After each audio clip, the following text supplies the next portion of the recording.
Deputy commissioner साहब हमारे पास आए थे, उन्होंने हमें 1 हफ्ते का टाइम दिया था। इस 1 हफ्ते के अंदर 35 साल का बिगाड़ ठीक नहीं कर सकते।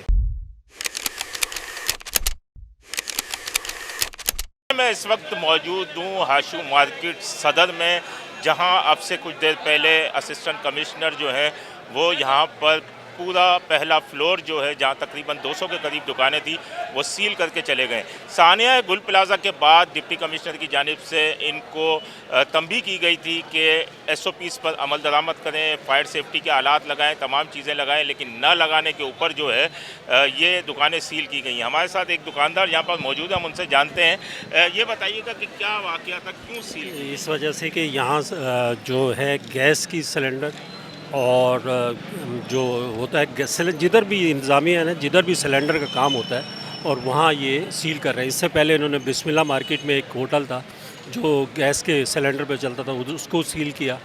फिर अभी एक बिरयानी हाउस को सील किया है। उसके बाद ऊपर हाशू में भी यही काम होता था, जो गैस भरी जाती थी और इंतज़ामिया उसी वजह से ये सारी एक्टिव हुई है। लेकिन फायर सेफ्टी के आलात भी तो नहीं लगाए गए। फायर ये यहाँ के अब बहुत ज़्यादा दुकानों में इस किस्म के कोई हालात मौजूद नहीं है जो हमें करने चाहिए थे, मगर अनफॉर्चुनेटली ये है कि जो सिलेंडर जो 2400 रुपये का था वो 2800 रुपये का हुआ। आज मार्केट में वो 6,500 से 7,000 रुपये का हो गया। यहाँ ब्लैक माफिया फ़ौरन सरगर्म हो जाती है और इसके ऊपर वो अपने नाजायज़ प्रॉफिट लेना शुरू कर देती है। हमें इस डिप्टी कमिश्नर या इंतज़ामिया को इसमें भी दबाव करना चाहिए कि जो नाजायज़ तरीके से मुनाफाखोरी शुरू होती है उसको कंट्रोल करना चाहिए और अपनी रेट कायम करनी चाहिए। यहाँ देखिए इलेक्ट्रिक की बहुत सारा वायरिंग आपको बाहर नज़र आ रही होगी, वो भी KSC की वजह से कोई उसमें कोई काम नहीं हो रहा है। तो प्रॉपर अगर आप कराची को लावारिस आपने छोड़ा हुआ है तो अगर उसका आपने उसके लिए सदुभाव कुछ करना है तो उसके लिए आपको प्रॉपर एक्टिव होके इदारों को काम करना पड़ा है। जैसे गुल प्लाजा में जो इंसिडेंट हुआ, आपके सामने ही ग्रीन लाइन ऑरेंज लाइन की जो मशीनरी पड़ी हुई थी, शावल था, आप क्रेन थी, डंपर थे, आप उससे सामने कोई उसको फ्रंट का हिस्सा ही तोड़ते, मगर कोई इंतज़ामिया को फ़र्द ही नहीं था। तो इसी वजह से 200 के करीब लोगों की अमवात हुई और वो शहीद ही है। तो कराची तो एक लावारिस शहर है जिसको जब कोई इंसिडेंट होता है उसके बाद लोग जागते हैं, वो भी हफ्ते के लिए जागेंगे, उसके बाद वो ही चुप हो जाएंगे और वो फिर एक नई इंसिडेंट की तरफ के होगा तो हम उसकी तरफ फिर रुजू हो जाएंगे।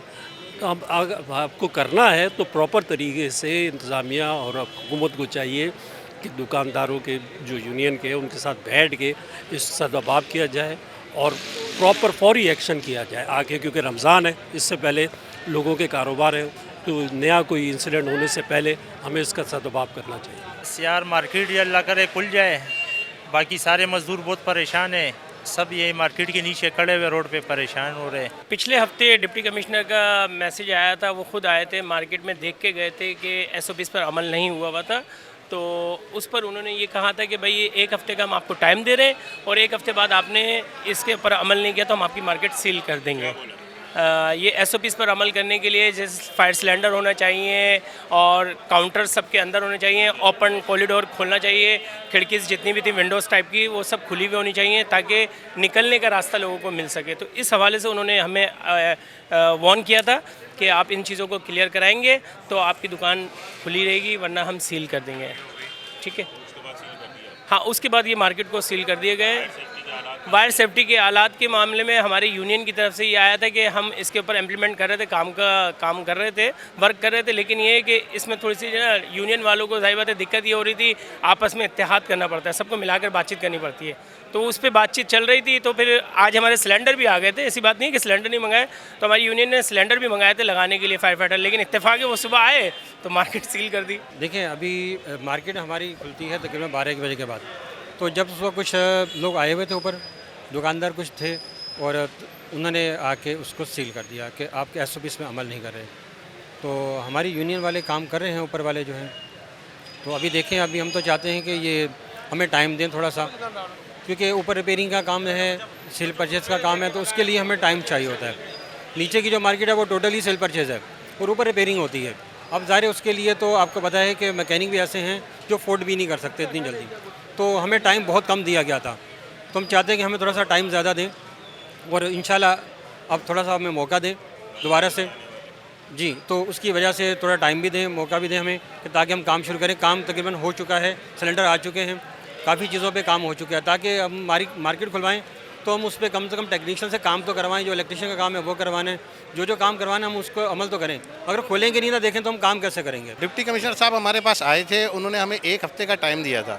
इस 1 हफ्ते के अंदर 35 साल का बिगाड़ ठीक नहीं कर सकते, थोड़ा सा हमें टाइम चाहिए था। हमने उनसे टाइम मांगा है तो हमें 2, 4, 6 दिन और दे दीजिए, हमारा सब काम कंप्लीट है, बस हमने लगाना है। सिलेंडर हमारे पास आए हुए हैं, जो हमारे पास लगे हुए भी हैं, और जो वायरिंग का प्रॉब्लम है, इस पूरी कराची की मार्केटों में वायरिंग का काम हो रहा है, कोई बंदा फारिग नहीं है।